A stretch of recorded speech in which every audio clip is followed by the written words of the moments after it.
Assalamualaikum warahmatullahi wabarakatuh. Alhamdulillahirrahmanirrahim. Wassalatu wassalamu ala nabiyina Muhammadin wa ala alihi wa ashabihi ajma'in wa man tabi'ahum bi ihsanin ila yaumil amma ba'du. Segala puji bagi Allah Subhanahu wa taala yang masih berikan kita kesempatan untuk melanjutkan kajian kita membahas kitab Al-Fiqhu Syafi'i lil Mubtadi'in, ya, fikih Syafi'i bagi para pemula. Dan ini masih kita berbicara tentang fikih tentang tayamum. Kemarin sudah kita bahas tentang apa syarat-syarat seseorang boleh bertayamum dan bagaimana rukun-rukun tayamum, dan sekarang kita lanjutkan tentang bagaimana sifat termasuk juga sunnah-sunnah dalam tayamum. Kata pengarang rahimahullahu ta'ala, sunanut tayamum, sunnah-sunnah di dalam tayamum. Yang pertama adalah tafrijul asabi'i fi awalil darbatain, merenggangkan jari-jari ketika awal menepuk, ya, ke debu atau ke tanah. Li'annahu ablagu fi itharatil gubari fala yahtaju ila ziyadatin ala darbatain, karena ini bisa lebih menerbangkan debu-debu sehingga kita tidak butuh untuk menambah lebih dari 2 tepukan. Ini yang pertama. Jadi disunahkan kita merenggangkan ketika menepuk, ya, ke tanah. Yang kedua adalah at-tasmiyah. Sunnah dalam bertayamum adalah at-tasmiyah, mengucapkan basmalah. Dan yang ketiga adalah taqdimul yumna 'alal yusra li syarafiha, mendahulukan bagian yang sebelah kanan dibandingkan bagian yang sebelah kiri, misalnya tangan sebelah kanan dibandingkan tangan sebelah kiri karena kemuliaan bagian yang sebelah kanan. Kemudian yang keempat di antara sunnah-sunnah tayamum adalah taqdimu a'lal wajhi ala asfalihi, mendahulukan, ya, atas wajah sebelum bawah. Jadi dari atas ke bawah sebagaimana halnya dalam berwudu, ya, dalam membasuh muka ketika berwudu. Kemudian yang kelima adalah at-takhlilu bainal asabi'i ihtiyatan. At-takhlil adalah, ya, menjalin jari jemari antara jari jemari sebagai bentuk kehati-hatian, karena khawatir tidak terkena debu ketika menepukkannya. Jadi masih disunahkan untuk menjalinkan jari jemari antara jari jemari. Yang keenam adalah al-muwalatu kal wudu'i wal ghusl. Yang keenam adalah muwalah, artinya berkesinambungan antara satu anggota dengan anggota yang lain. Jangan sampai kita mengusap wajah kemudian kita istirahat atau mengerjakan aktivitas lain yang jedanya panjang, kemudian baru kita mengusap kedua tangan kita. Yang ketujuh adalah nazul khatami li'ula darbatain liyakuna masu jami'il wajhi bil yad. Yang ketujuh adalah melepaskan cincin, ya, ketika pertama kali menempuk tanah agar kita bisa, ya, mengusap dengannya semua wajah dan tangan.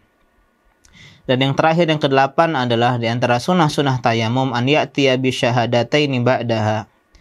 Ayatiya bi syahadataini ba'dahu, hendaklah dia mengucapkan 2 kalimat syahadat setelahnya. Maksudnya adalah doa setelah, ya, tayamum, sebagaimana doa setelah berwudu.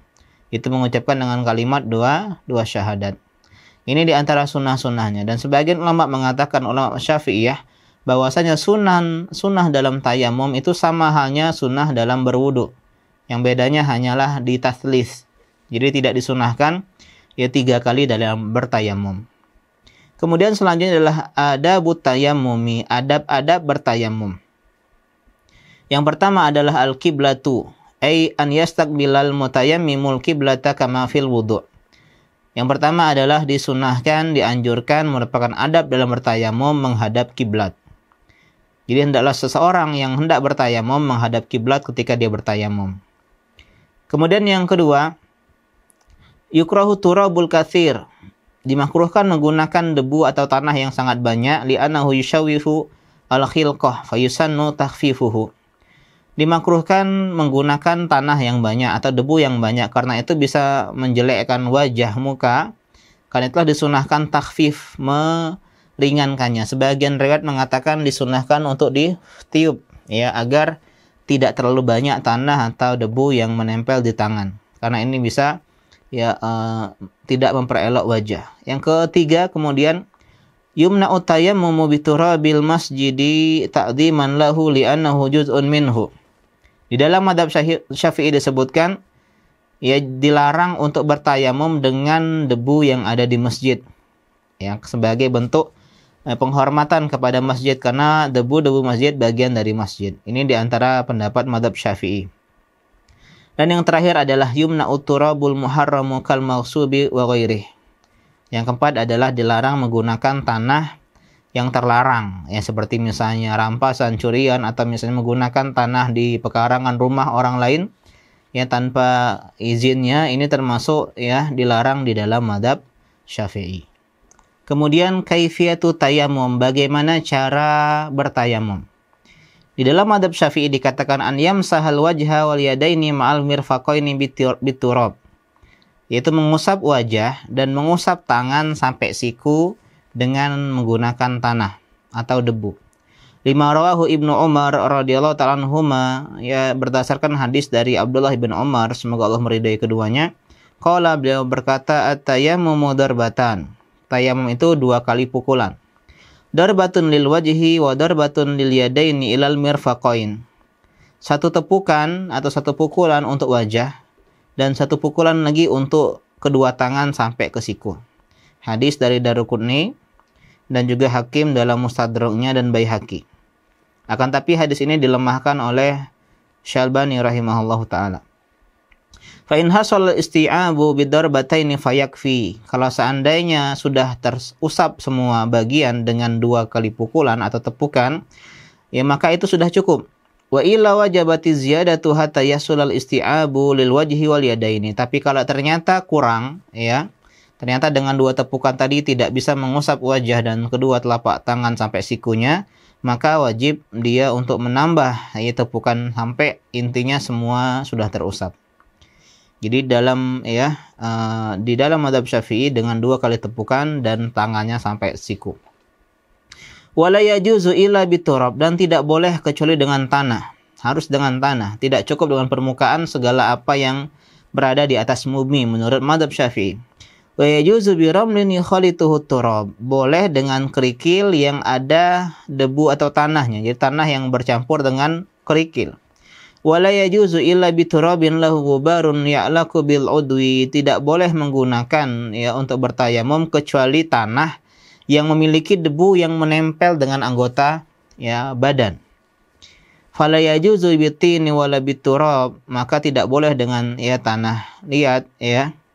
Kemudian dengan ya tanah yang layak laku gubaruhu, yang debunya tidak menempel. Wala yasihu tayammumu biturabin khalatahu daqiqun aw jassun aw za'faron.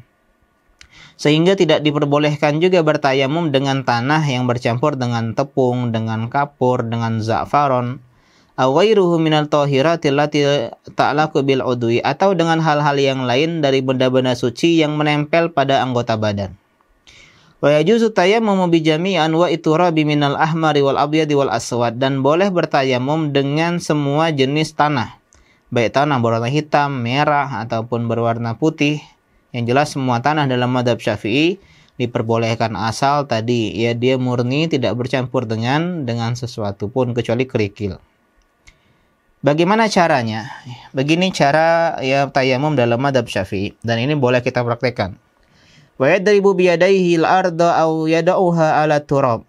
Dia memukulkan dengan kedua tangannya, disunnahkan direnggangkan, memukul ya tanah misalnya ya, atau meletakkannya di atas ya debu. Wa yamsah wajhahu, kemudian dia usap kedua wajahnya. Usap wajahnya dengan kedua tangannya. Jadi semuanya diusap sampai semuanya kena. Tsumma yadribu tsaniyatan, kemudian dia pukulkan kembali ya tanah ya dengan kedua tangannya. Wa yada'u kaffal yusra tahtal yumna, kemudian diletakkan telapak tangan sebelah kiri di bawah ya tangan sebelah kanan. Wa yamsahu ilal mirfaq, ya kemudian dia usap seperti ini sampai ke siku. Tsumma yaqlibu kaffal yusra, kemudian dia balik dari siku, dia balik ya duna an yarfa'aha ila batinil yadil yumna minal mirfaq ilal kaf, kemudian dia usap lagi dari siku sampai ke atas.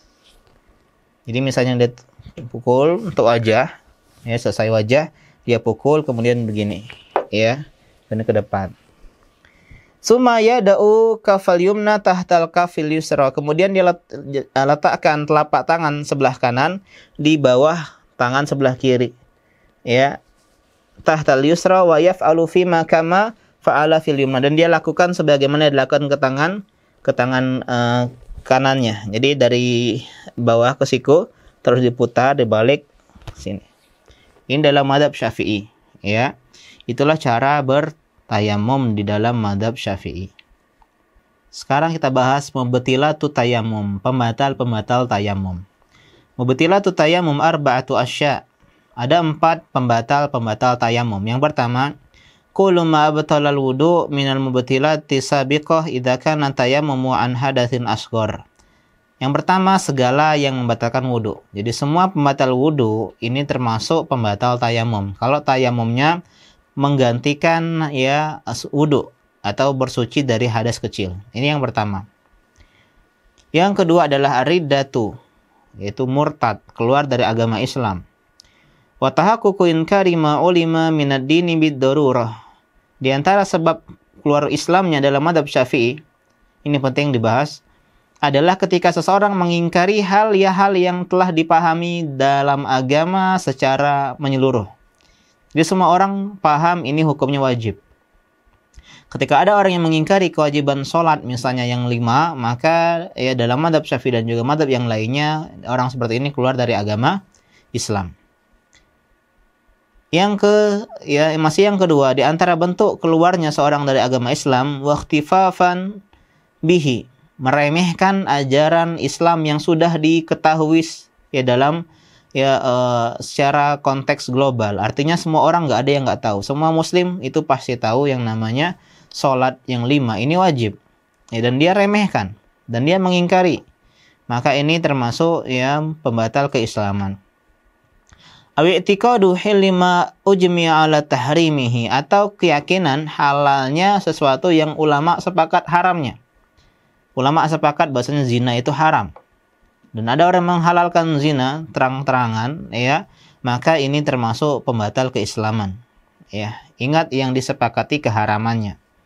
Adapun sebagian hal-hal yang mungkin masih sebagian orang belum tahu tentang keharamannya, maka mereka diberikan udzur atas ketidaktahuannya.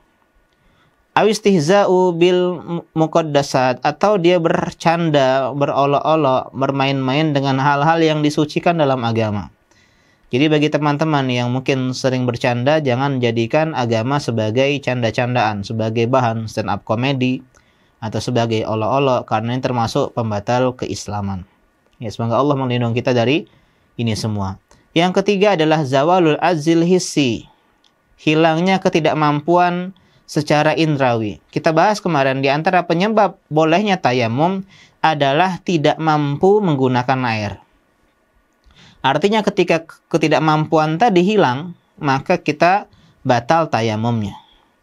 Bagaimana cara mengetahui hisinya? Hisi tadi artinya tidak memiliki air, ya, tidak memiliki air secara indrawi, artinya secara ya sifatnya, zatnya. Wa yatahaqqaqu bi ahadi amrain. Hal itu diketahui dengan 2 hal. Yang pertama, al-awwal al-ilmu bi wujudil ma. Dia mengetahui air itu sudah ada, maka batal tayamumnya. Dia udah cari air, ya, kemudian tidak ketemu, dia tayamum sebelum dia sholat. Misalnya ada telepon, panggilan, udah ketemu air nih, dekat sini, nggak jauh dari situ. Maka ini ilmu tentang ada air saat itu, maka tayamumnya otomatis batal. Sawa'un kanal ma'u katsiran yakfi li taharatihi aw la yakfi, baik airnya banyak maupun sedikit. Karena tadi dia bertayamum karena tidak ada air. Ketika dia tahu air sudah ada, maka tayamumnya batal. Yang kedua, watsani tawahumu wujudil ma'i wa inzalat tawahumu sari'an. Dia ragu. Ya, dia ragu dengan ada air atau tidak, meskipun ragu ini hilang sebentar. Ya, meskipun ragu ini hilang sebentar. Jadi kalau dia ragu air ada atau enggak, dalam mazhab Syafi'i enggak boleh tayamum. Jadi tayamum itu ketika seseorang yakin memang sudah enggak ada air. Dia udah berusaha mencari air dan dia ya udah nyerah dan yakin kayaknya sekitar sini tidak ada air, maka seperti itu baru dia boleh. Tapi kalau dia ragu, ada kemungkinan sepertinya dia berpikir sebentar lagi ada air, maka dia nggak boleh bertayamum, batal tayamumnya. Jadi harus dalam keadaan benar-benar yakin, ya, minimal ya hampir 100% bahwasanya di daerahnya sudah tidak ada air. Tentu setelah dia cari terlebih dahulu. Dan yang terakhir, zawalul ajzi syar'i, hilangnya ketidakmampuan secara syar'i. Kita bahas kemarin tidak mampu dalam tayamum, tidak mampu toharoh sehingga boleh tayamum dibagi jadi dua. Tidak mampu menggunakan dan tidak mampu karena tidak memiliki. Tidak memiliki termasuk tidak mampu secara hissi, dan tidak mampu menggunakan karena sakit itu tidak mampu secara syar'i. Artinya air ada, air banyak, tapi dia dikategorikan tidak mampu karena dia punya kalmarot seperti sakit, ya. Fa idza zala maraduhu alladhi yubihu lahu tayammum batala tayammumuh. Dan kalau ternyata penyakitnya hilang, maka dia batal tayamumnya.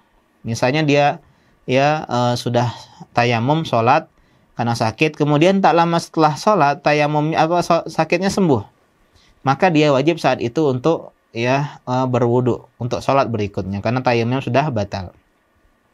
Kemudian atau juga bisyartin an la yujada mani'un muqarinun aw mutaqaddam, dengan syarat tidak ada penghalang yang menyertai tentang hal tersebut. Tadi menyertai tentang dia bolehnya bertayamum karena hilangnya sakit tadi.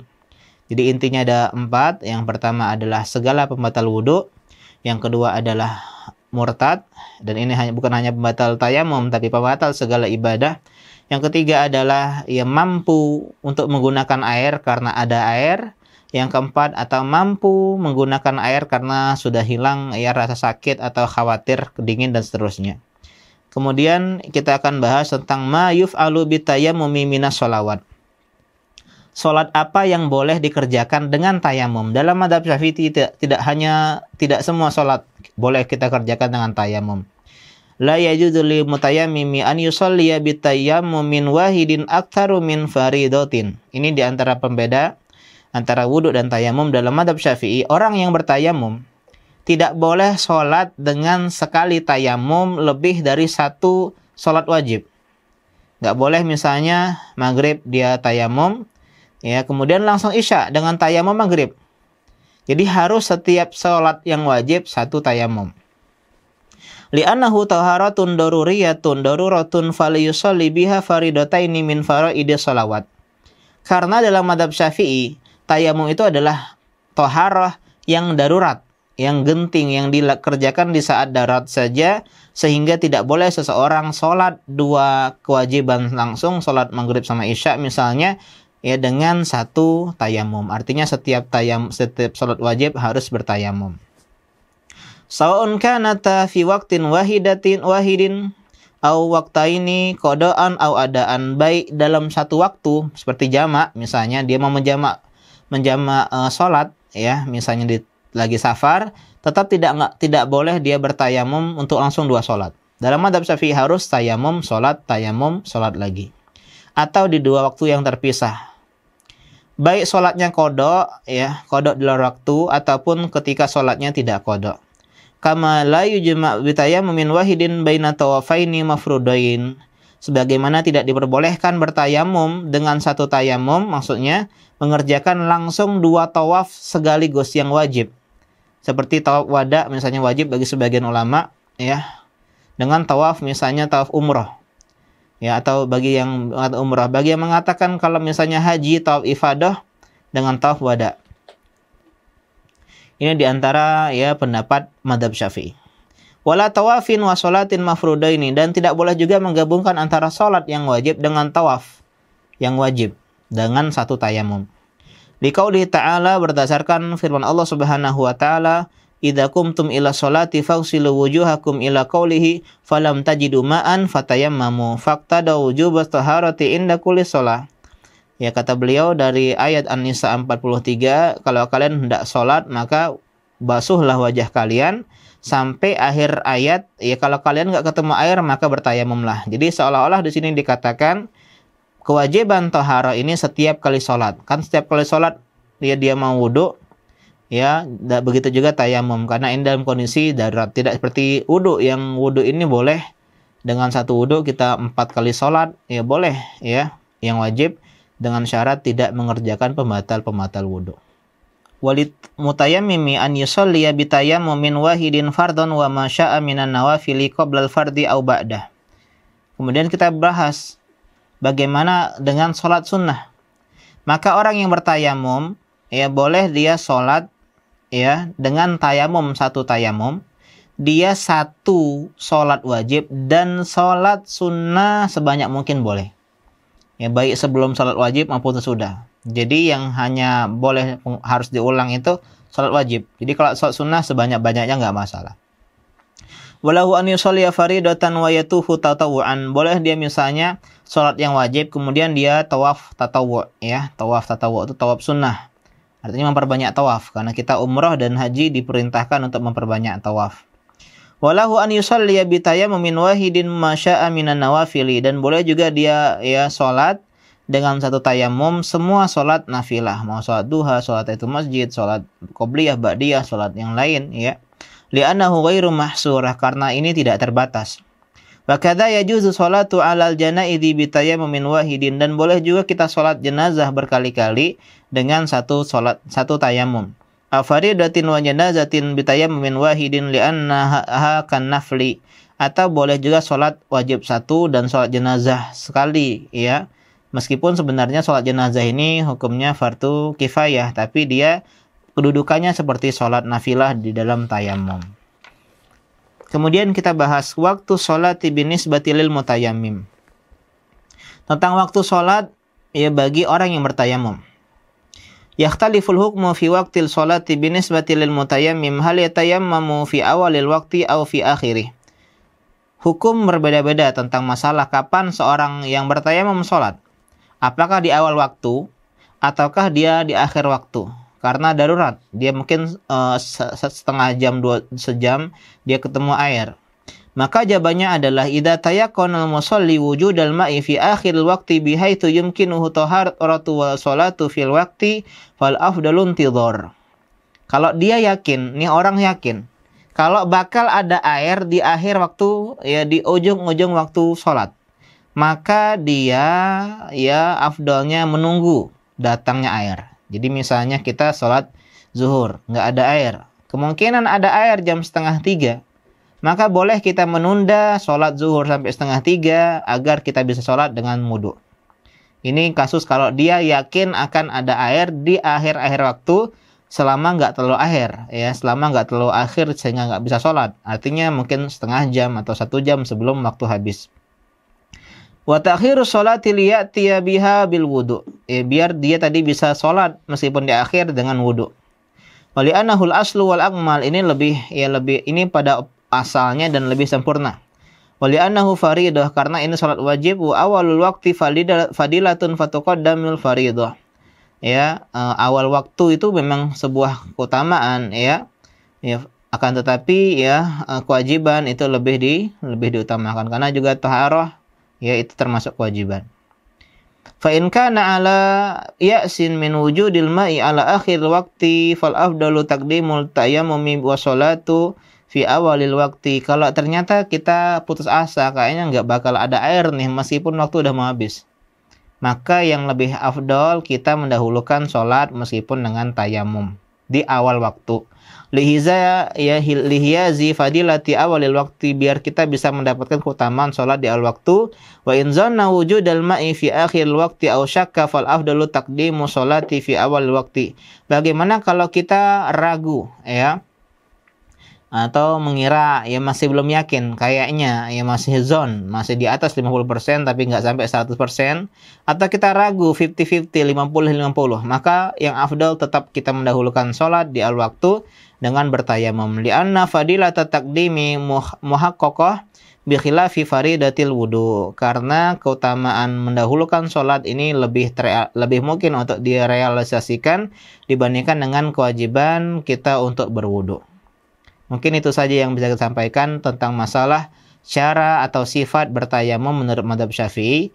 Insyaallah pada pertemuan selanjutnya kita akan bahas tentang bagaimana cara kita mengusap gips atau perban yang menutupi luka. Demikian kita akhiri. Subhanaka Allahumma bihamdika asyhadu an la ilaha illa anta astaghfiruka wa atubu ilaik. Wassalamualaikum warahmatullahi wabarakatuh.